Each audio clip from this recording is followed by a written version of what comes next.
I was reading my latest copy of Circuit Cellar, and I came across an article that I found especially interesting, measuring harmonic distortion. What the author is doing here is constructing circuits that allow you to see harmonic distortion on an oscilloscope. Now, give you an idea of how this works. This is the device under test, and basically you have a signal generator that's applying a signal to that, and then you're taking the output and you're putting it through a comparator, and then you're taking a portion of the signal, that the original input signal, and you are feeding it through in this case you're putting it on one end of a pot and the output on the other end, and then you're using this potentiometer to balance the two. Well, I was looking at this article and it occurred to me that there might be a way to use some of the features of the analog discovery to do this directly. In other words, without having to construct any circuitry. So let me show you how I set that up, and then we'll take a look at the results. This is a simple circuit that I've used to illustrate the effects of feedback on distortion and some other things that appear in some earlier videos. What I'm doing is using waveform 1 of the analog discovery 2 as the input signal. I'm putting channel 1 of the oscilloscope on that same point. Then I put a 10K pot on the output and connected channel 2 to the wiper of the pot. What this allows me to do is to adjust the level of this signal to be exactly equal to the level of this signal. I'll show you that when we start looking at the analog discovery.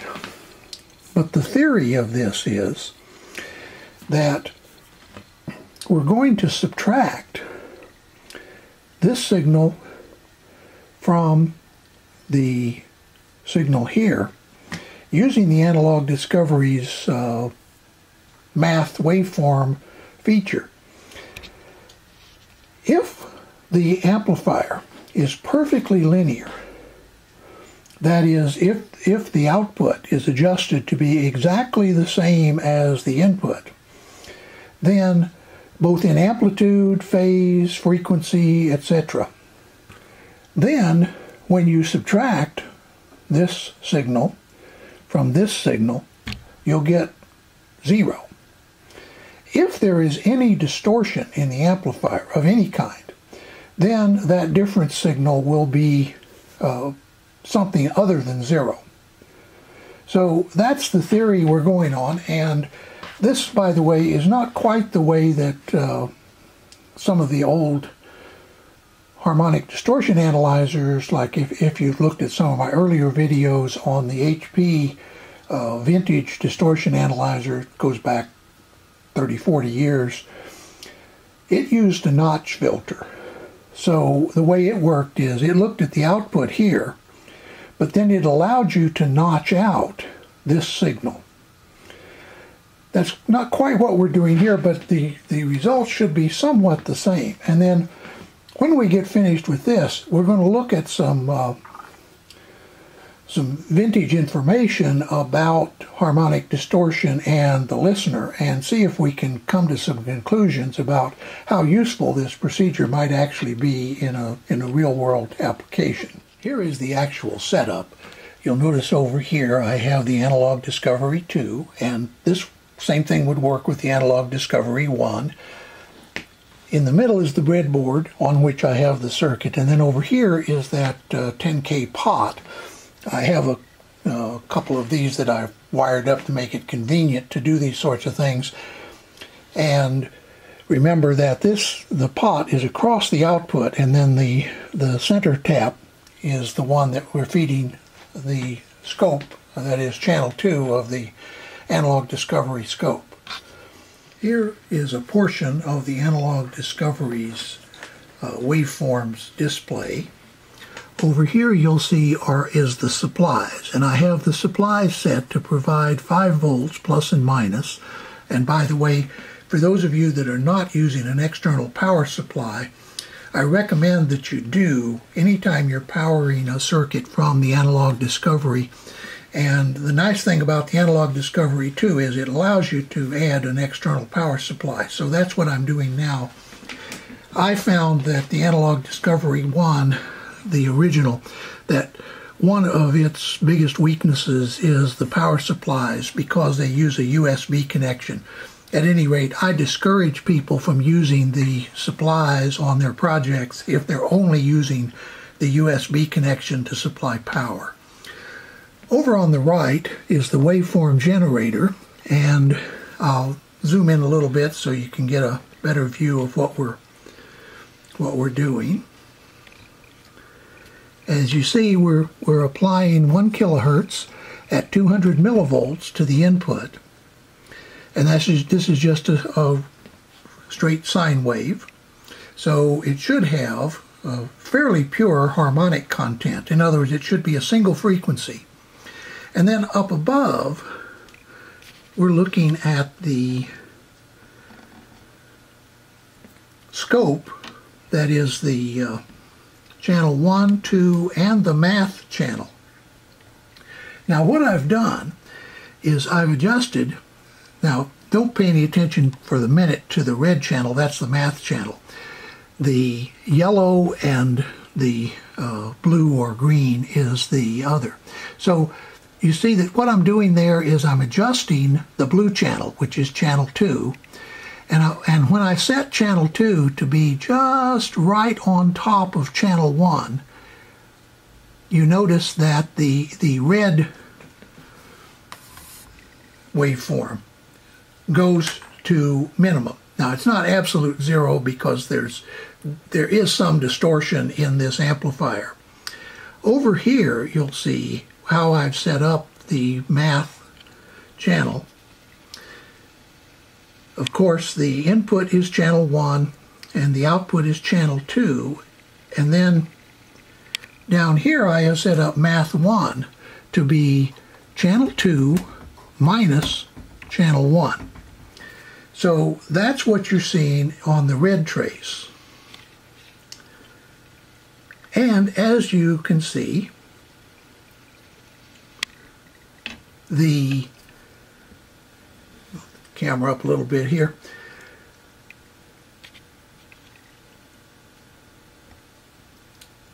The difference between the input and output, once you account for the amplitude differences, is relatively small. Now, let's change the amplitude of the signal from 200 millivolts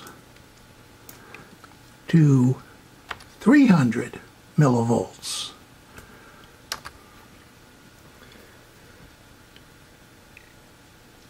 Now you see what is happening.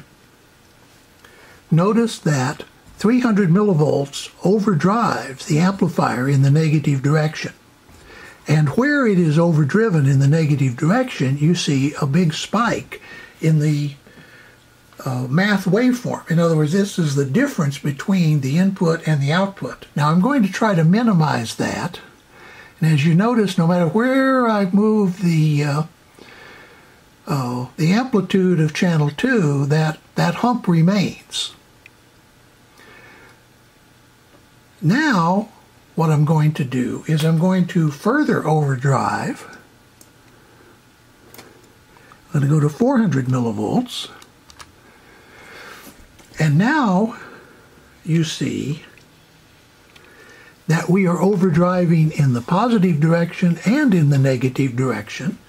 Now I can adjust the bias of this stage to get this more symmetric than it is, but I'm just trying to illustrate a point here. And you notice that the waveform of the difference signal, that is which represents the total distortion, goes kind of crazy. So let's try a midpoint. Let's try about 350 millivolts.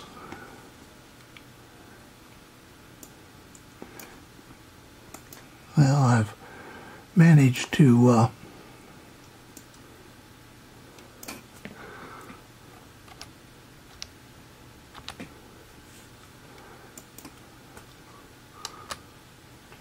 there we are. Okay, well, it looks like we're still not clipping on the positive side, so I'll go to about 370. Okay, there is 380 millivolts, and you notice that it's quite overdriven in the negative direction, but it's very little overdriven in the positive. So that's right at the edge of where the amplifier starts distorting fairly heavily. And you notice this little peak here and the big peak there. What I've done now is I have adjusted the bias so that there is about the same amount of distortion in the positive as the negative direction. Now I'm going to adjust, because it changes the gain slightly, I'm going to readjust this for minimum. I think about there. That's the output. And now I'm going to go down to 350.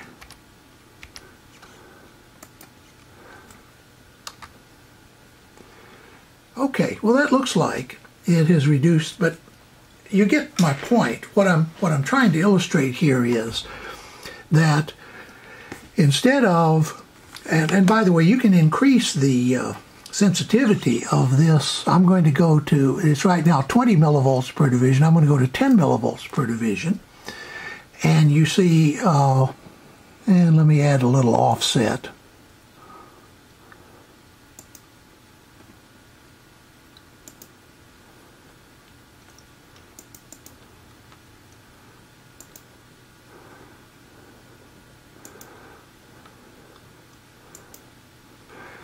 Okay, there I've added about 50 millivolts of negative offset to pull this down. Now let's see if we can adjust for minimum distortion. Now you'll notice that because this is not a symmetric amplifier, and I could adjust the parameters to do that. What I'm now going to do is change the feedback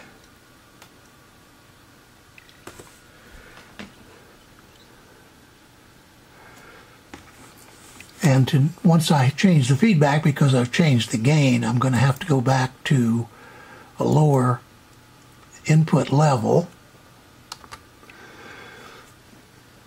and rebalance.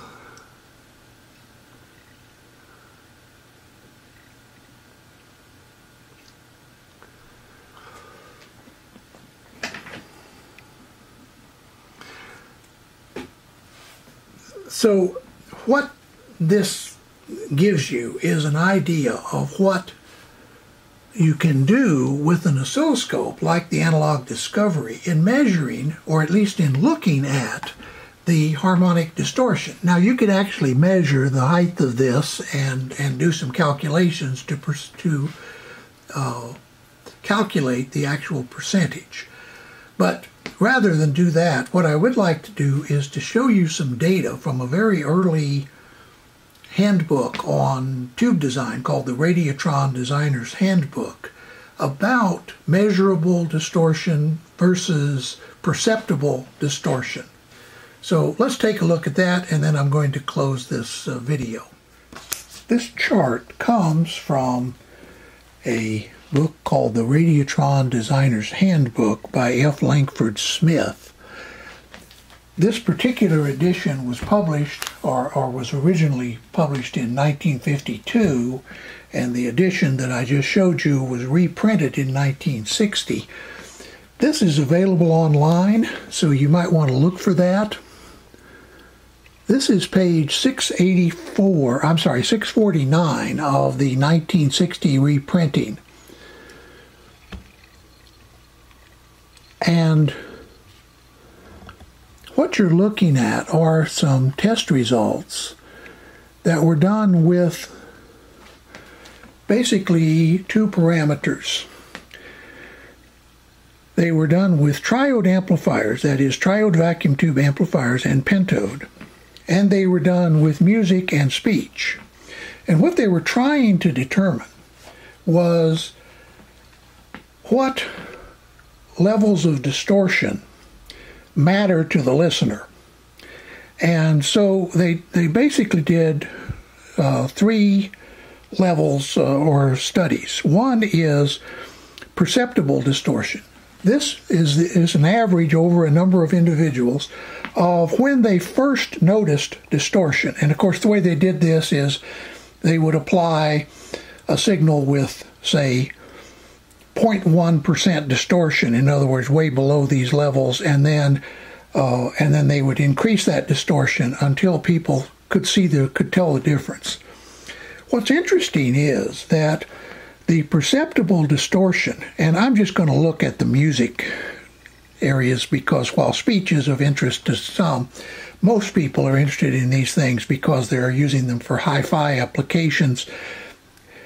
So there are differences between triodes and pentodes, but for those of you that are not into vacuum tubes, if you want to think of triodes as field effect transistors, they're basically the same, although some people find that they are somewhere between triodes and pentodes in terms of their characteristics. But basically, you can, if you don't want to think about tubes, you can think about field effect transistors. Across the top are a sequence of maximum frequency ranges. So they started out with an amplifier that restricted its upper frequency limit to 3,750 cycles. And what they discovered is that at that frequency limit, the distortion that was barely perceptible was about 1.1 with a pentode and 1.2% with a triode. If they increased the frequency of the amplifier to 7,500 hertz, they found that the perceptible distortion went down to about 0.95. They also found when they went to 15,000 cycles that the perceptible distortion became as little as 0.75%, or in the case of the pentode, 0.7. Now, one thing you should understand about any of these studies, human factors are the hardest thing to control in these studies. I'll talk about that in a second. The next level they tested for was tolerable distortion. And here you'll see that it varies, and for this I'm just going to use the triode figures. The tolerable distortion was defined as you could listen to it. You could definitely tell it was distorted, but it was listenable. 6.8% at the restricted frequency of 3,750, going down to 1.8% at 15,000 cycles. Now you may notice a trend here.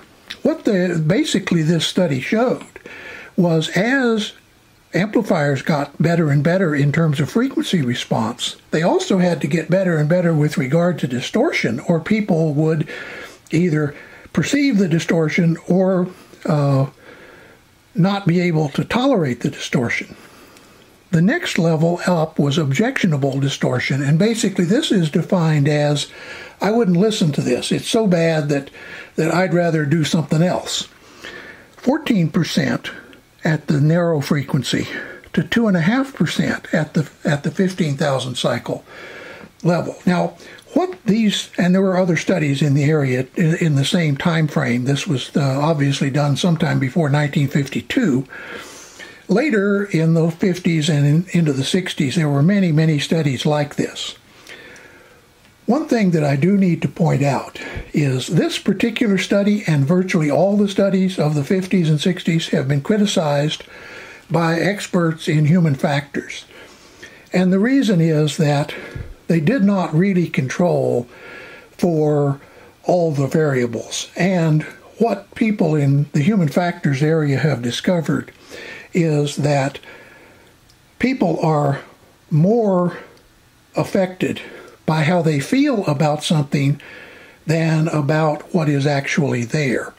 And that's one of the reasons why that when you look at these levels of distortion, you measure them in a lab, and then you go test them on individual listeners, you get results that are really all over the map. You would think, well, if you can get your distortion below 0.75% and your frequency response out to 15,000 cycles, that means that very few people will perceive a difference.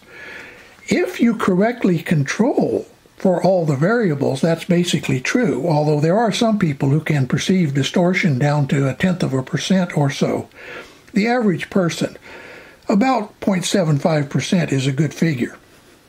However, if you tell the person, for example, what the brand of amplifier is you're testing, this number can double. And the reason is that all of us are influenced by factors that have to do with our experience and lots of other things. Studies of human reaction are fraught with error. So I only offer this as an example of how you can relate some of the measurements.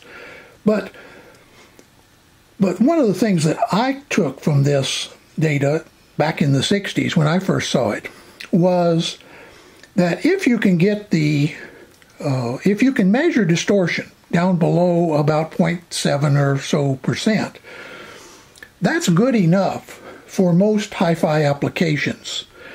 I realize that a lot of people measure it down to 0.1% or so, but as studies have shown, even when you properly adjust for human factors, the reality is most people can't perceive levels of distortion much below 0.7 or so percent.